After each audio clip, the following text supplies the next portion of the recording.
Hi everybody, John back again. So this is going to be the third and final part of this haul showing. Just to recap, about 7 weeks ago now I made a really good haul at a car boot sale. About the fourth or fifth car that I actually looked at had this big bag of records, and I could quickly see that there were some gems in there amongst a lot of rubbish, but some gems, and they weren't in the best condition. They were quite dirty actually, but fortunately they were in a lot of very thick plastic record sleeves that I think had protected them quite well, and the vinyls were in general quite good shape. So I offered them 20 quid and they took it. So I bagged that, a really good haul, and brought them home, and over the last few weeks I've been going through them, cleaning them up as much as I can, so on and so forth. And so this is the third instalment. First instalment I showed psychedelia and some sort of 60s rock records from the lot, and last week I showed reggae and ska, roots reggae type music from this lot. This lot now is going to be sort of more rock orientated, and there's a few 12 inches here, and also I'm going to just quickly whiz past and show records that came that I already have copies of, so they're duplicates. So trying to work out where I'm going to sit on the camera now. So first off,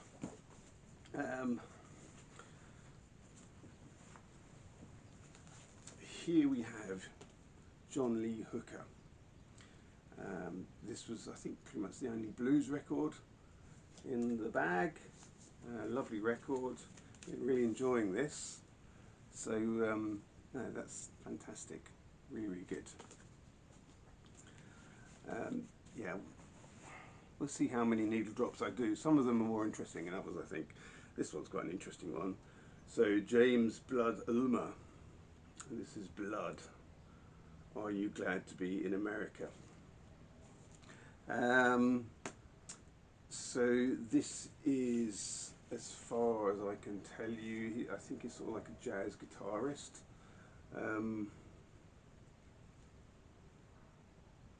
Yeah. Just have a listen, see what you think. If there's any information that I think of, I'll try and sort of put it in the text. There's a lot of records here, and I can't remember everything about all of them.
Now, I met up with Sean Whelan a few weeks ago, and I was telling him about this, and I told him about some of the records that I got that he might be more familiar with, and I was telling him there was at least one sort of modern, what did I describe it as, Britpop album in there.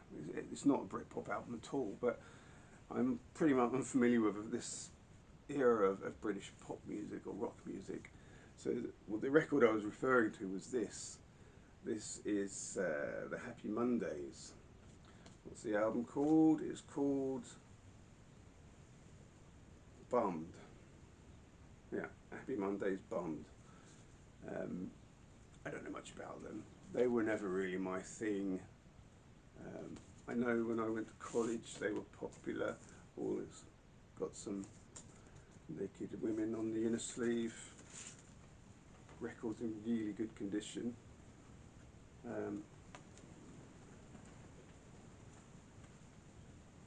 But so this came out in 80, was it 83? Surely not. It was 88 maybe. My eyesight's so poor. Yeah, I just assume this is a good record to have. Like I said, they never were my thing. I was the heavy metal in these days, and it was popular amongst the students that I went to college with.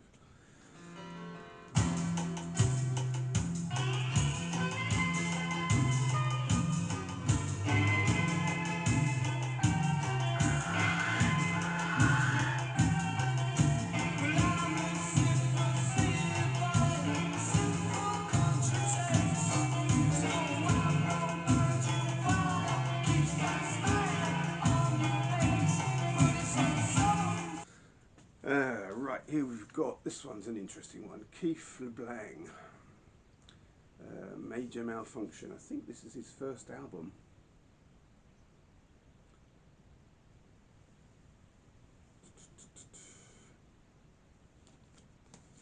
Yeah, do a needle-drop of this. Again, lovely condition, custom label.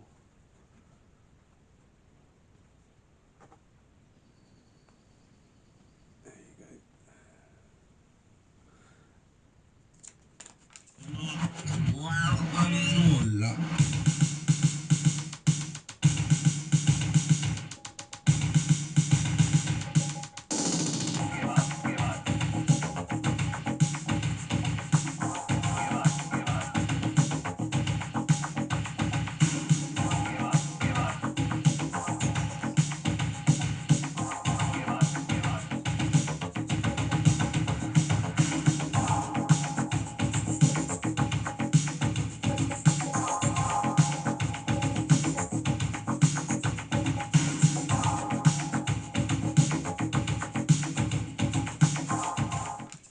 So at this point I'm going to remind everybody, so this record that I bought, this bag of records that I bought from the car boot sale, including last week's reggae records I showed and the week before's psych records, just cost me £20, and all of these ones I've included, they're all in the bag.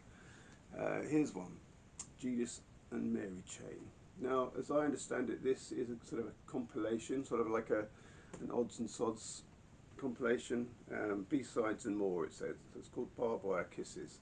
Yeah, I spoke to Sean about this when I met up with him in Cardiff, and he knew all about this. Sean's on the ball, he knows his alternative rock. A bit dusty, this one, I don't know if I've cleaned it. There we go, there's a label there.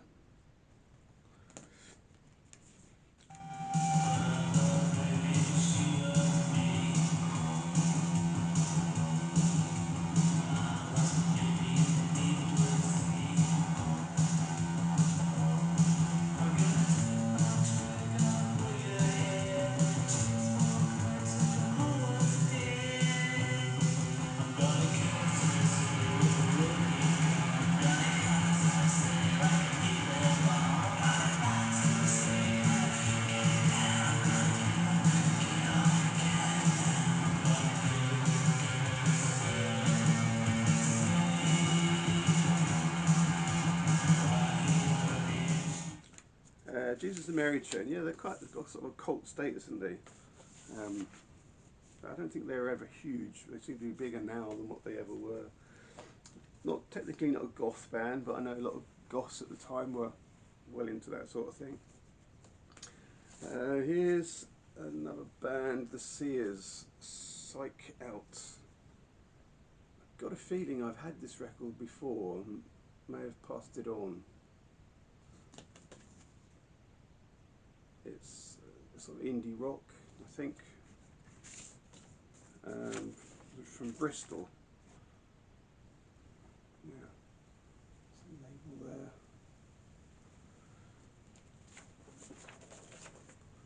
The singer looks a bit like a pirate.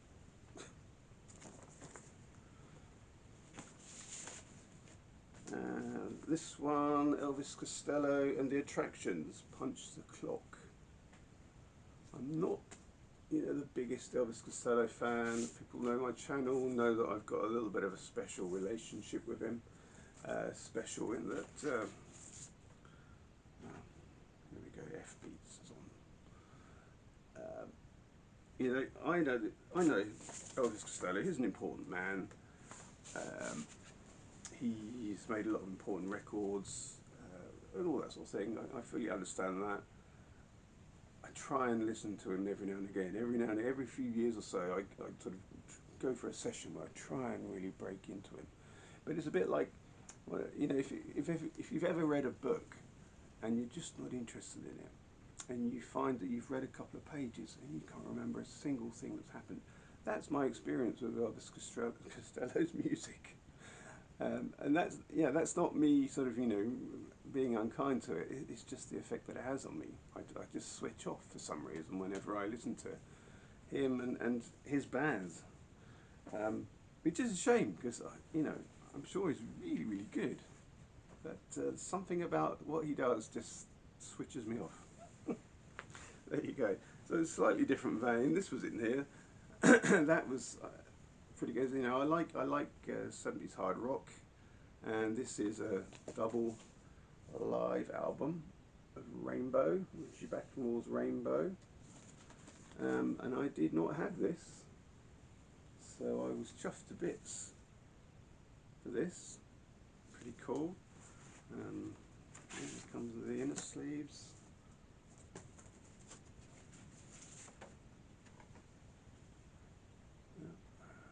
Polydor. I mean, just going through these records and realise, you know, it's such a good scoop that I got here.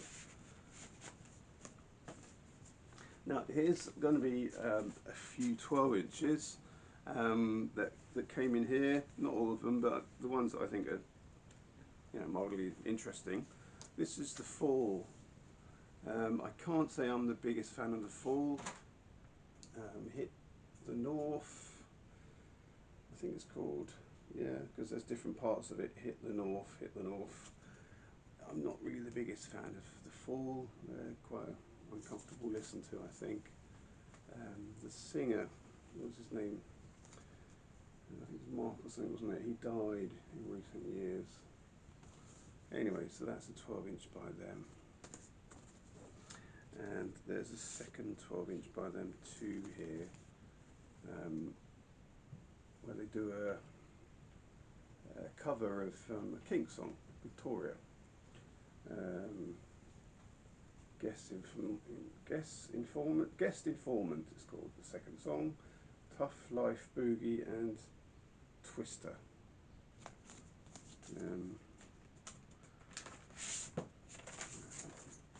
Show you, there's the label there. Yeah, we'll see how we get along with those. Like I said, I'm not the biggest fan. Here's a 12-inch by the Heartbreakers. This is called Chinese Rocks, and the B-side is Born to Lose. Yeah. The only record I have by the Heartbreakers, don't have anything else by them, and that is actually on Track Records. Look at that. That's what the Who used to be on, isn't it? Yeah, so the further I go down in these ones, they're ones that I haven't particularly cleaned up or anything like that. So they're sort of varying sort of filthy quality. Fingers get dirty just by handling them. This is Fishbone, 12-inch, called Freddy's Dead, and it's got a B-side on it called It's a Wonderful Life. Gonna have a good time. I think they're a bit like a funk rock type band, a bit like Chili Peppers. And then there's one by the Pogues.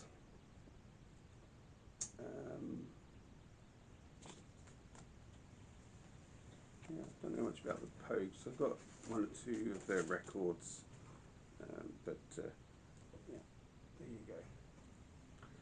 Pogues 12-inch Fiesta with South Australia and Sketches of Spain, produced by Steve Lillywhite. And here is a 12-inch of Whitesnake. Now this is, yeah, quite typical of some of the filthy sort of plastic covers that the records were all kept in. And as you can see when I take it off, the covers are relatively clean. So this is a Whitesnake 12-inch. There's the quite a nice label there. Take me with you. Ain't no love in the heart of the city. Don't really have many sort of hard rock 12 inches. Now, so this last batch, I'm just going to whiz through these, are yeah, records that I already have copies of, so they're duplicates. And yeah, many of them are, well, some of them are in these plastic sleeves. Some of the little gems. Here's like a good example. This is that Pink Floyd album. What was it called? Obscured by Clouds. Yeah, great shape. This was in one of those nasty plastic covers. Another copy of Medal. Which way is that? Yeah, you've all seen that. Allman Brothers Band, Brothers and Sisters. It's a gatefold sleeve. Nothing unusual about that. Rolled Gold, Rolling Stones. So like a double compilation. This was actually my first Rolling Stones album. So yeah, there you go. Another copy of that. Rainbow, Straight Between the Eyes. Kate Bush, Lionheart. This was also in one of those nasty record covers. Yeah, here we go. There was another copy of Tubular Bells. I mean, yeah, Mike Oldfield sold so many of these, you can find them everywhere, can't you? Here's, yeah, this one's still in its plastic cover, nasty. If I can take it out, no, I can't, I'm not going to put it out. The orchestral Tubular Bells. I think I might send a copy of this to somebody in the VC. I asked them if they'd heard it, and they said they haven't. So, yeah, you know who you are. I'll send it to you. There's a copy of Rick Wakeman's Journey to the Centre of the Earth. Again, I mean, he sold so many copies of this. I think I've probably got 2 or 3 in my collection already. But this one's pretty good because it's nice and complete, and it's got the inner inserts. And the last record I'm going to show is Songs for Beginners by Graham Nash. Again, on one of these plastic sleeves. So there you go. So if I pull this out, you can see it's actually really nice and fresh and clean inside. So those nasty covers, they've really sort of served their purpose and done a good job. Anyway, I've got this. Okay, everybody, thanks very much. So that just about completes the whole haul.